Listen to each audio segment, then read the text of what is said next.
Versículo...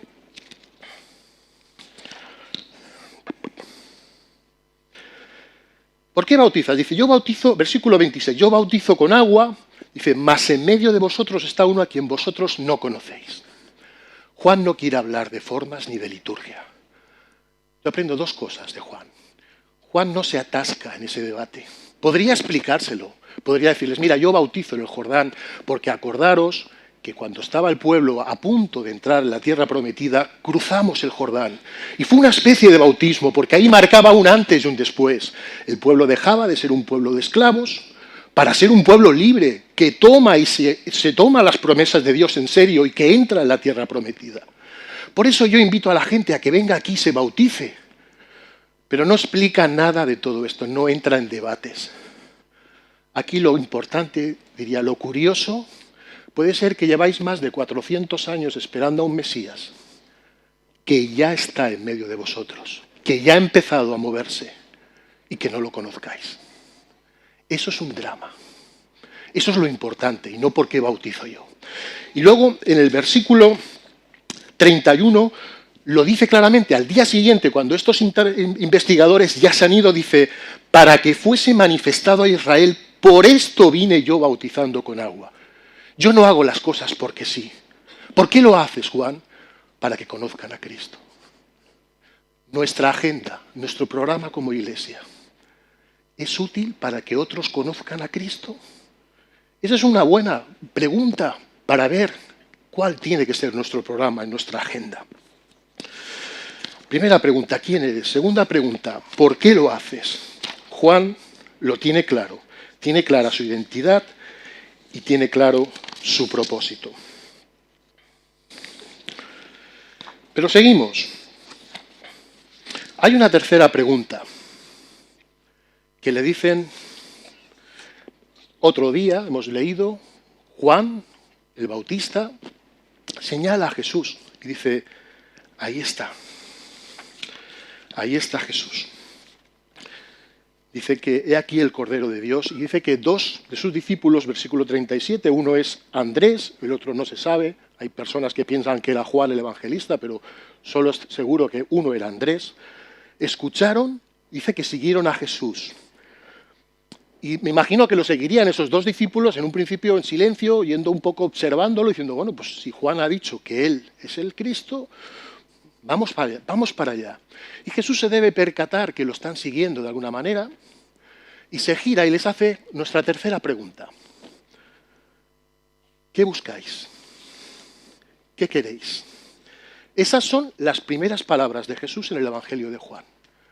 En otros evangelios empieza con su lucha con el diablo, con las tentaciones, o empieza predicando. En el Evangelio de Juan, las primeras palabras de Jesús son una pregunta. Una pregunta que es, para mí, actual y difícil de responder. Si somos honestos, ¿qué buscas tú en mí? Me pregunta Jesús a mí hoy, 12 de junio del 2022, ¿qué buscas en mí? Cada uno podemos contestarla en silencio, ¿qué busco yo en Jesús? Muchas de las personas buscaban cosas que tenían que ver con ellos mismos. Unos buscaban a alguien que limpiara la nación, que pusiera orden en el templo, que quitara toda esa corruptela, que expulsara desde luego a los romanos, que restaurara el orden en Israel. Otros buscaban pan, así de claro, pan y paz. Que hubiese justicia, que los pobres pudiesen vivir bien, que hubiese alimento para todo el mundo. Algunos, como el joven rico, lo que querían era satisfacer, después de tener cubiertas todas sus necesidades materiales, inquietudes espirituales. ¿Qué tengo que hacer para heredar la vida eterna? ¿Qué busco yo en Jesús? Algunos buscan solamente protección para sus vidas. Para algunos es un botón de emergencia, de última emergencia, cuando hay un problema serio de salud, cuando pasa algo en mi familia, cuando mi economía revienta o cuando tengo un grave conflicto con mi hijo. Para algunos eso es Jesús, un último recurso, o alguien que te dé tranquilidad ante el temor a la muerte. ¿Qué buscamos nosotros? Y ellos responden con otra pregunta, dice, Rabí, maestro, ¿dónde moras? ¿Qué es más que dónde vives? no es solamente dónde vives, es un poco cuál es tu enseñanza, cuál es tu día a día, cómo eres tú. Jesús les podría haber dicho, mira, temario, capítulo 1 y capítulo 2, aquí está la introducción y mi presentación, luego si acaso os voy pasando más temas. Pero dice, ven y ve, vente conmigo y conoce y experimenta. Y dice que estuvieron el resto del día, que se quedaron con él. Es un pasaje muy conocido que no me voy a extender, pero yo aprendo algunas cosas. Aprendo que inicialmente no hay una gran transmisión de conocimientos bíblicos. Y no estoy diciendo que no haya que conocer la Biblia. Claro que hay que conocer la Biblia. Pablo nos dice que estemos preparados para exponer y defender y dar razón de nuestra fe. Pero aquellos hombres lo que quieren es cómo eres en el día a día de verdad. Y Jesús lo muestra. Y eso me recuerda al endemoniado que salió corriendo cuando Jesús lo libera y se va y cuenta a la gente las cosas que Dios le ha hecho. O la mujer samaritana que después de encontrarse en el pozo tampoco ha aprendido nada ni ha hecho el cursillo básico de nuevos creyentes y se va al pueblo y dice, oye, es que me he encontrado con un hombre que me ha contado toda mi vida, todo lo que ha ocurrido en mi vida. O el ciego de nacimiento, que le pregunta, oye, ¿tú qué ha pasado? Yo sé poco, yo no sé, lo único que sé es que yo antes no veía y después de encontrarme con Jesús, ahora veo perfectamente. Es una experiencia personal, no es un gran 4 leyes del Evangelio, es una experiencia. La segunda cosa que aprendo es que el encuentro con Jesús siempre genera encuentros con otras personas. Aquí hay unas relaciones de familia y de parentesco. Andrés es hermano de Simón Pedro. Lo que hace es, lo primero se busca en su red de contactos y se va a contárselo a su hermano. Oye, hemos encontrado. Después resulta que hablan con Felipe. Felipe también era de Betsaida, la misma ciudad que Andrés y que su hermano Pedro. Se están conociendo. Le están contando, mira, es que me he encontrado con Jesús de Nazaret. Y no solamente, pum, le suelta la información, le dice, mira, aquí está el tema, y vive allí. He visto que su cabaña o la casa donde está hospedado está en la calle Industria número 9. Le coge y le lleva hasta Jesús. De eso va nuestra labor. De eso va mi labor. De contar a otros lo que ha ocurrido en mi vida. Esa es la mayor apologética. Podrán discutirnos muchas cosas, pero vidas cambiadas. Hay poco que decir a eso. Vidas cambiadas. Siempre generará encuentros con otras personas. Jesús no tuvo un ministerio muy largo, unos 3 años aproximadamente, ustedes lo saben. Pero Jesús se fue. Yo me preguntaba, y ahora venid y ved, ¿cómo lo vamos a hacer? ¿A dónde va a venir la gente? Aquí, a la iglesia, a Industria 9, bien, es una opción. Pero ¿qué van a ver? Porque Jesús no está de una forma física. Jesús se ha ido y nos ha dejado, pero Pablo, a lo largo de sus cartas, insiste en que la iglesia es el cuerpo de Cristo. Es el cuerpo visible de Cristo. De hecho, a los primeros creyentes le llamaban de una forma despectiva estos pequeños Cristos. Era una forma despectiva de llamarles como diciendo seguidores, imitadores de Jesús. La iglesia es el cuerpo, es lo que la gente va a ver. ¿Cómo es mi testimonio? Es lo suficientemente coherente, que no perfecto, para decirles a otros, ven y ve. Como iglesia, nuestra forma de ser iglesia es lo suficientemente íntegra, coherente, que no perfecta, para poder decirles a otros, ven, acércate y ve. Esa es la pregunta. Si estuviéramos en los tiempos del Antiguo Testamento, seguramente, y le preguntáramos a uno de esos israelitas que han estado en el desierto, le diríamos, ¿cómo es Dios? Seguramente nos diría, bueno, a Dios nadie lo ha visto, pero Dios da mucho miedo. Da mucho miedo porque cuando le dio las tablas de la ley a Moisés, ahí en aquel monte Sinaí, era como el volcán de La Palma, salía humo, salían truenos, la tierra temblaba y todos estábamos asustados. Pero si le preguntáramos a uno de los discípulos de Jesús, a Pedro, a Juan, a cualquiera de ellos, dirán, ¿cómo es Dios? Ellos dirían, bueno, pues aunque parezca increíble, Jesús nos contó que era venido para mostrarnos al Padre. Es como una fotografía. La mejor fotografía de Dios es Jesús. Entonces, nos resulta difícil decirles a otros, ven y ve, porque siempre nos parece que nuestra vida no tiene ese grado de santidad o de perfección suficiente, ¿verdad? Porque esa es la realidad. Creo que si somos honestos, eso nos pasa. ¿Cómo voy a decirle a aquellos que vengan y vean mi vida si cuando estoy en casa con mis hijos, a lo mejor les grito como todo el mundo? Y si cuando el de adelante no arranca en el semáforo, le digo todo menos bonito. ¿Cómo le voy a decir yo, ven y ven? Pero ese es el reto, ¿verdad? Lo que ocurre es que, como creyentes que llevamos algunos años en la vida de fe, hemos aprendido toda una serie de códigos y de normas no escritas sobre cómo se comporta y cómo es un buen cristiano. Sabemos cómo tenemos que hablar entre nosotros. A lo mejor uno utiliza alguna palabrota fuera, pero no aquí, entre nosotros. Sabemos cómo tenemos que comportarnos. Casi ni nos damos cuenta, porque lo hemos interiorizado, cómo está bien, para que nadie me pueda señalar y decir, mira, Pau no anda bien de esto, no anda bien de lo otro.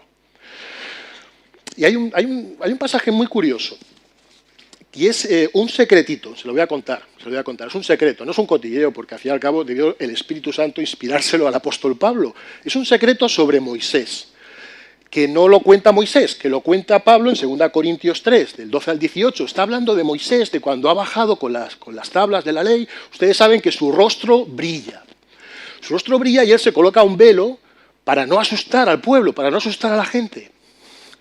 Pero Pablo nos cuenta en este versículo que el rostro de Moisés había dejado de brillar. Ya no brillaba. Pero él se seguía poniendo el velo para que el pueblo pensara que sí brillaba. A lo mejor lo hacía con buena intención, a lo mejor pensaba, bueno, es que si ven que ya no me brilla, mi liderazgo se va a tambalear y eso no es bueno para el pueblo. O es que si ven que mi rostro ya ha dejado de brillar, a lo mejor van a dejar de darle valor a la ley que les acabo de traer. No digo si eran buenas intenciones o simplemente era porque él quería seguir aparentando que su rostro seguía brillando. Pero su mujer lo sabría en la intimidad. De hecho, su mujer estaría encantada, diría, por fin podemos dormir por las noches, porque parece que duermo con un anuncio, con un fluorescente encendido ahí en la cama. Ya no brilla tu rostro, Moisés. Pero Moisés se sigue tapando y se sigue utilizando un velo para fingir que su rostro brilla. Creo que los demás no esperan que seamos perfectos, y desde luego no lo somos. Creo que nos iría mejor si fuésemos capaces de mostrar más nuestros fallos, nuestra vulnerabilidad. Y decir, yo sigo siendo una persona que necesita arrepentirme y pedir a Dios que limpie mis pecados constantemente. Porque a veces parecemos, permítame la expresión, parecemos marcianos, extraterrestres, porque tenemos unas vidas tan perfectas en la superficie, pero en el fondo nos pasan las cosas que les pasa a todo el mundo. Se nos rompe el matrimonio, expectativas, uno se casa pensando que va a ser para siempre y al cabo de los años está discutiendo por la custodia de los hijos. Pensamos que siempre nos llevaremos bien con nuestros hijos, pero nuestros hijos no toman las decisiones que quisiéramos nosotros y no asumen nuestros valores o no conocen al Señor y no nos acompañan el domingo a la iglesia. Expectativas que tenemos que no siempre son satisfechas como quisiéramos. Creo que tenemos que ser capaces de pasar de un modo, he llamado pasar de modo Juan el Bautista a modo Jesús de Nazaret. Y a ver si soy capaz de explicarme. ¿Cuál era el mensaje de Juan? El mensaje de Juan es un mensaje de hacha y fuego. Es verdad que llamaba a un cambio interior y exterior. Cambiar vuestra forma, cambiar vuestro corazón y cambiar exteriormente, ser justos, no robéis, si eres recaudador, pues no cojas más que lo que tienes que coger, si eres un soldado de Herodes, pues sé justo, no mientas, no cometas injusticias, etcétera, etcétera. Pero su lenguaje era duro. Si usted va a Mateo 3, ahí habla de que viene el Mesías y viene con un hacha para cortar los árboles de raíz y al fuego. Y viene con un aventador. Un aventador es una herramienta del campo, como una especie de trinchete grande, ¿verdad? Que se coge la paja, se tira al aire y todo lo que sea paja, que no sea útil, al fuego, pero fuego, o sea, no el fuego del avivamiento, el fuego que quema, hacha y fuego. Por eso le está diciendo a la gente, cambia, arrepiéntete y bautízate porque va a venir el Mesías y tienes que estar a bien con él. Es un mensaje duro, es un mensaje castigador, punitivo. Pero viene Jesús y empieza a tocar y a abrazar todo lo impuro. Empieza a hablar del perdón sin parar, y del amor, y de las nuevas oportunidades. Y se sienta a hablar y compartir mesa con quien no debería. No hace todo aquello que Juan esperaba. Es un mensaje de nuevas oportunidades, de esperanza, de perdón, de restauración de las personas. Un mensaje inclusivo. Lucas lo expresa muy bien en Lucas 16:16. Dice, la ley y los profetas llegan hasta Juan. Desde entonces se anuncia la nueva noticia acerca del reino de Dios. Hay un cambio de ciclo. Se cierra la antigua alianza. La ley y los profetas, ¡pam!, hasta Juan. Juan es el último de este antiguo pacto. Con Jesús empieza un nuevo tiempo de gracia. Y de hecho, en este texto en este pasaje largo que hemos leído, gracias Josué, porque sé que eran muchos versículos, pero no sabía dónde cortarlo, en Juan 1, versículo 16 y 17 dice, porque de su plenitud, o sea, de todo aquello que no somos capaces de entender qué significa ser hijo de Dios, de su plenitud tomamos todos, y gracia sobre gracia. Y los traductores dicen que una traducción más fiel es gracia por gracia, gracia que sustituye a otra gracia, gracia antigracia. Porque había una gracia, pero esta gracia que viene con Jesús es muy superior, vence. Porque había gracia en el Antiguo Testamento, no lo olvidemos. Por gracia los sacó el Señor de Egipto y los liberó. Por gracia les dio la ley. Por gracia les dio los profetas. Eran expresiones y manifestaciones de la gracia de Dios. Pero con Jesús llega toda la plenitud de la gracia y toda la verdad. Entonces, Juan, y me refiero a Juan, el autor de este evangelio, está escribiendo esto y no escribe de lo que le parece, escribe de cosas que son reales. De hecho, en los años 80, o sea, 30, 40 años después de esta escena, Pablo nos cuenta, les diré dónde, si soy capaz de encontrarlo, les dice en Hechos, se encuentra con seguidores de Juan el Bautista, 30 o 40 años después de que Juan el Bautista ha sido decapitado. Todavía hay seguidores de Juan el Bautista. Que lo de Juan el Bautista fue un escándalo. Si hubiera habido redes sociales en su tiempo, hubiera tenido millones de seguidores. Se encuentra con gente y le dice, oye, ¿conocéis el bautismo de Jesús? Les dice Pablo, y dice, no, solo hemos sido bautizados en el bautismo de Juan. Y entonces les explica quién es Jesús y se bautizan en el nombre de Jesús. Hechos... Está. Bueno, luego se lo digo. Hay un tiempo nuevo. Y Juan está diciendo, cuidado en quedaros en un modo de vivir el Evangelio, de percibir a Dios, como el de Juan el Bautista. A veces somos un poco así. Estamos mirando siempre donde el otro pueda haber fallado, donde ha resbalado para señalar su fallo, su pecado. A veces nos cuesta perdonar. Somos duros para perdonar.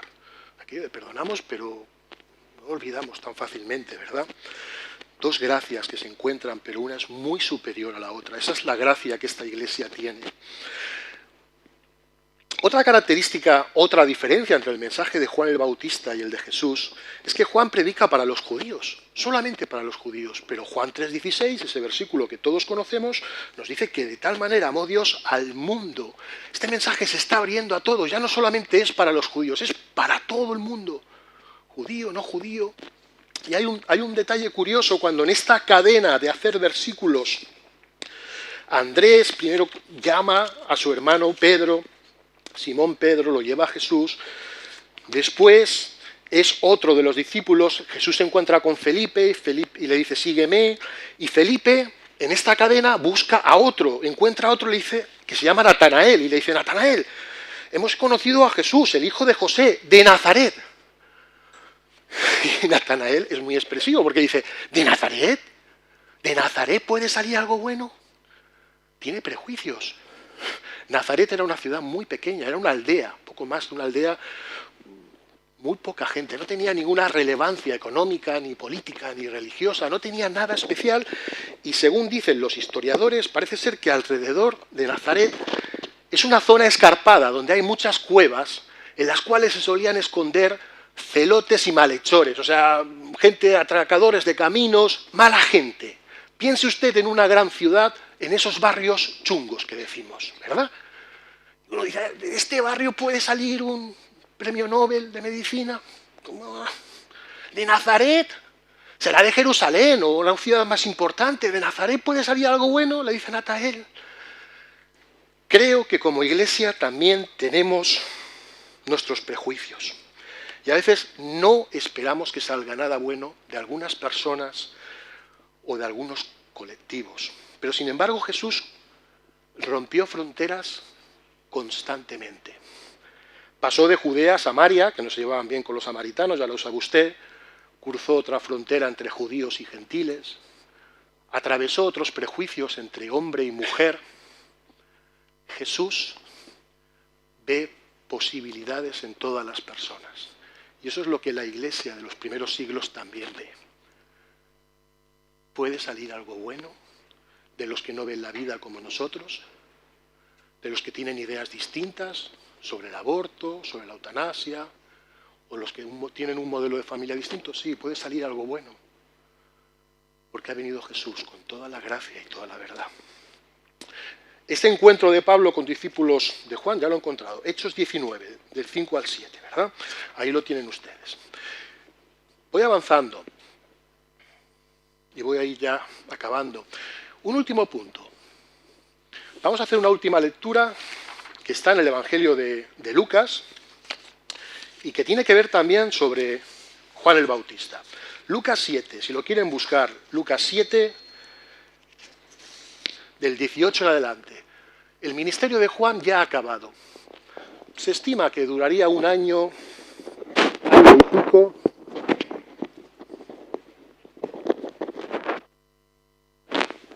¿Y qué ocurre? Ocurre que Juan está en la cárcel. Está en la cárcel. No sé si se oye bien o es que me lo he puesto mal. ¿Sí? ¿Sí? ¿Ahora sí? ¿Mejor? Vale, perdón. Es que se me va resbalando y lo tengo que ir subiendo porque si no acabaré sin el micro. Vale, entonces, Juan está en la cárcel y tiene dudas. Yo diría que más que dudas, está desanimado. Está hundido. Porque Jesús ha venido, no ha hecho exactamente lo que él pensaba que iba a hacer, de un juicio severo. Encima le han contado que ha ido diciendo en una sinagoga que yo he venido para dar libertad a los cautivos. Yo estoy preso de Herodes Antipas.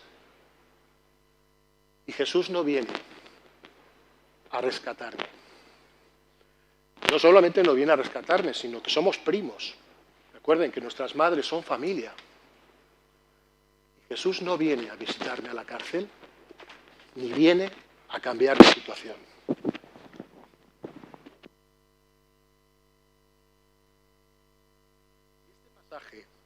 Y este pasaje de Lucas 7 dice, los discípulos de Juan le dieron toda esta información cuando estaba en la cárcel, y Juan llama a dos discípulos y dice, los envió a Jesús a preguntarle, ¿eres tú el que había de venir o esperaremos a otro?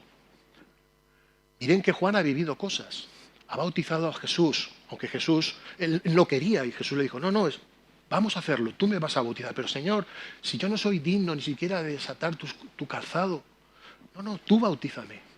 Ha bautizado a Jesús, ha visto al Espíritu Santo descender en forma de paloma, ha escuchado la voz del Padre diciendo, este es mi Hijo amado, en él tengo complacencia.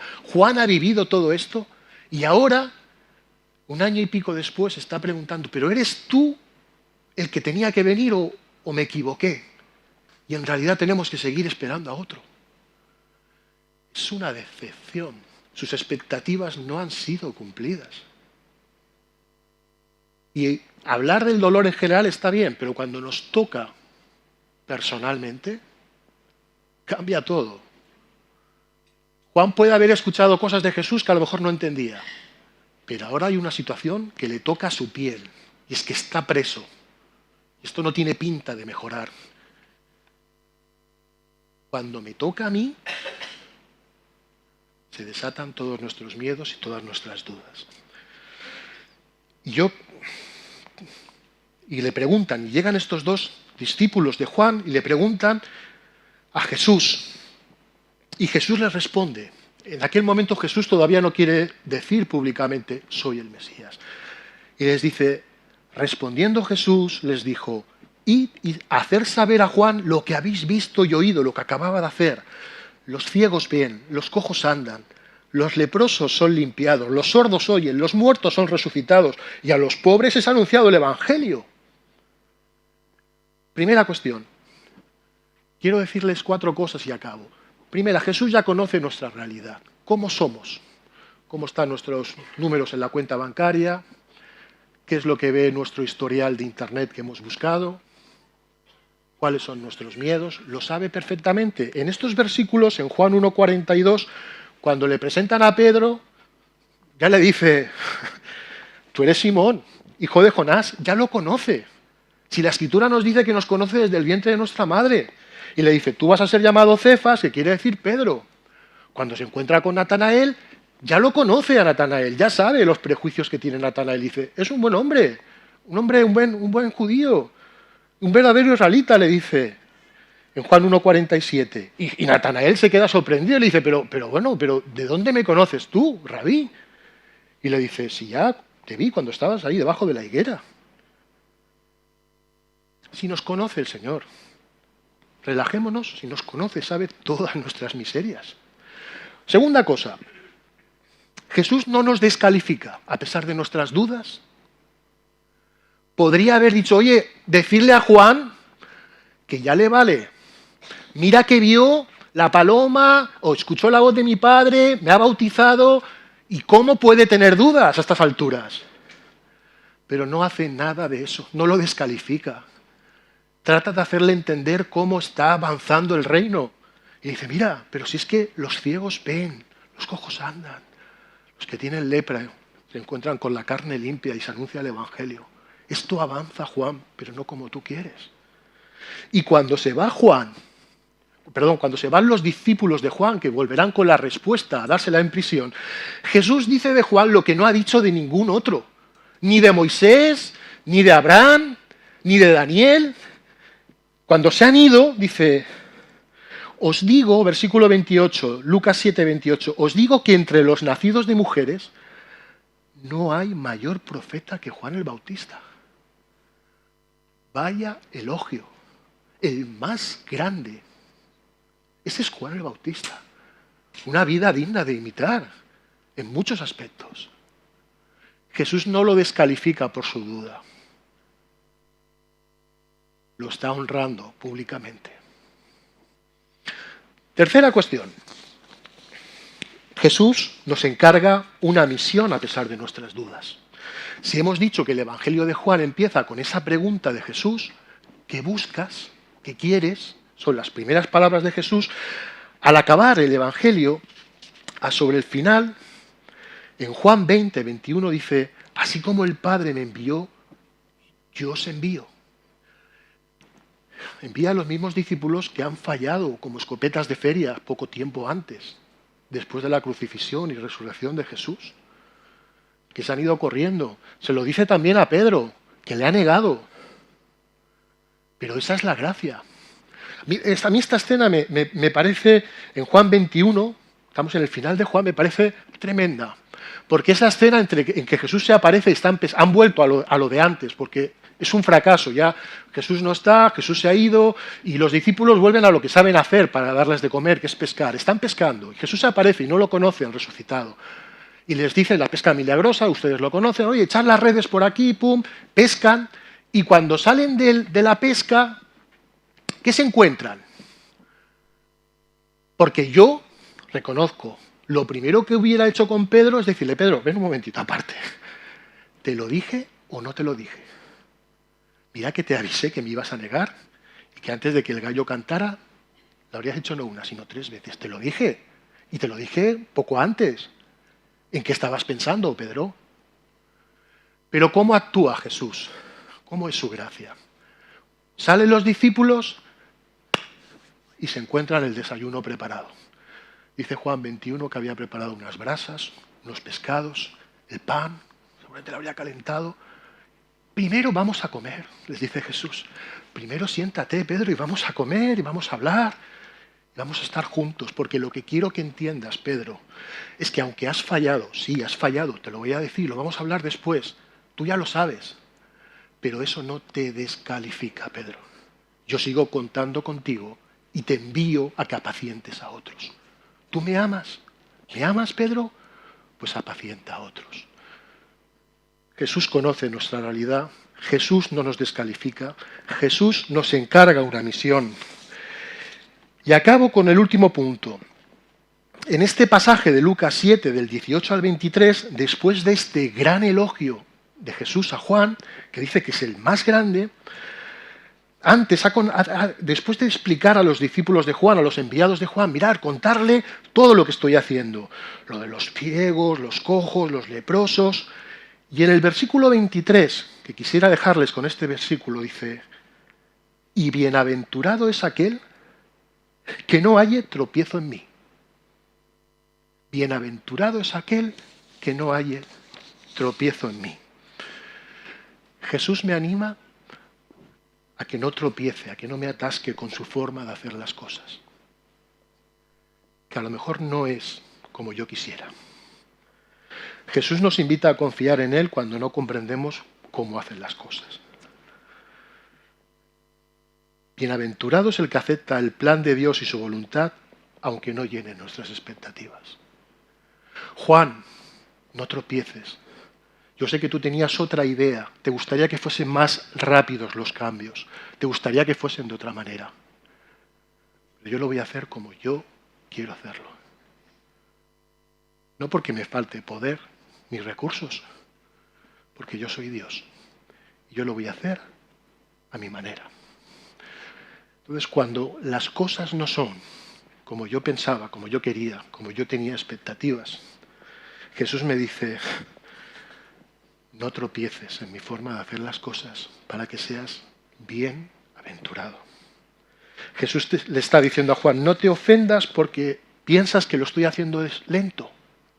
No te ofendas, Juan. El reino se está manifestando. No te ofendas porque yo amo a los enemigos. En otras palabras, esto va a hacerse a mi manera, Juan. No te frustres, no dejes de creer.